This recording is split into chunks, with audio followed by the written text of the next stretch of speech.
بله این منم.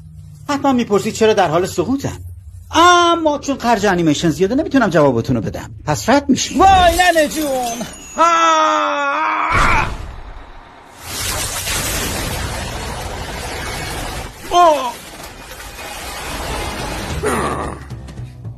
ای جونم. اگه دوست نداری آبکش بشی بهتره همین الان درش بیاری. ای بخا جانم.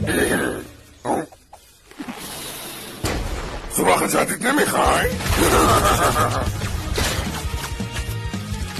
اومدم گوجه سر.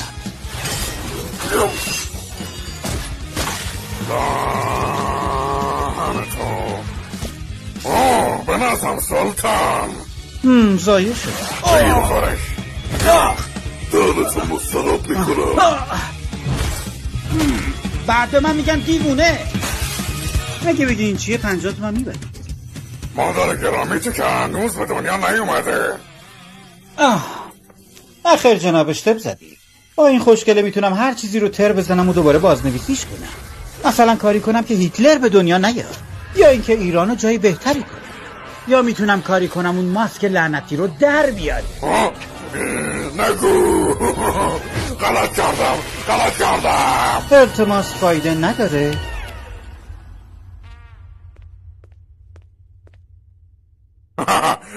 وای بیرنگی چقدرت میاد.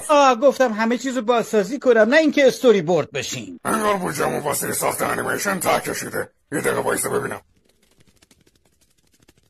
بدون پول نمیتونیم انیمیشن رو جلو ببریم، ولی نگران نباش چون من یه فکری دارم جونه داداش. میخری یا بخری؟ بیسکویت میخر. جارو برقی لازمتون نمیشه یا نه؟ بخر دیگه مرتی که. نوشیدنی با طعم من میخوای؟ یا بگیر، فقط 5 تومنه. بگیر بخواب بابا نوبسر. هیچکی حریف من نیست. ای وای. قمار زندگی آدمو به فنا میده، پس نکن.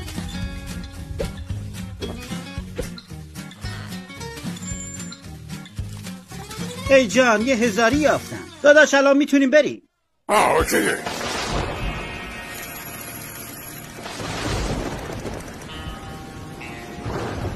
مایل به جر خوردن هستی؟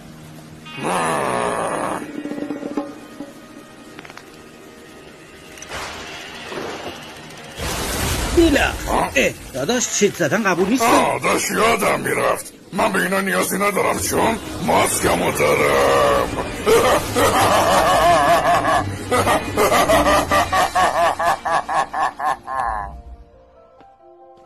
یارو رو باش، اون مثل من نی، انگار هیچی مثل سابق نی.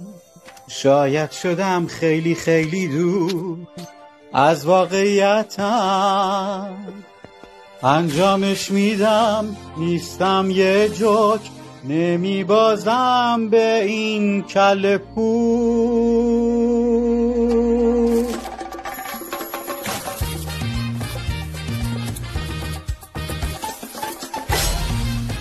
بگیر که اومد. با خونت املت درست میکنم، حتی از عمو حسنم بهتر.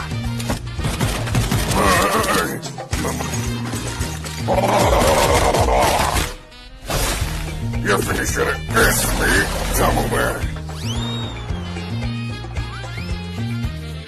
بیا بقلم. کله پدرت.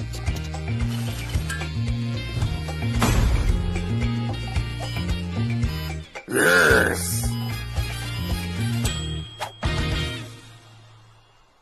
نشد که سایه.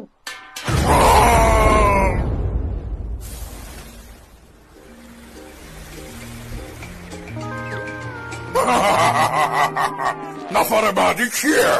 ضربه فنی. مبارزه بعدی تا 3، 2 و 1.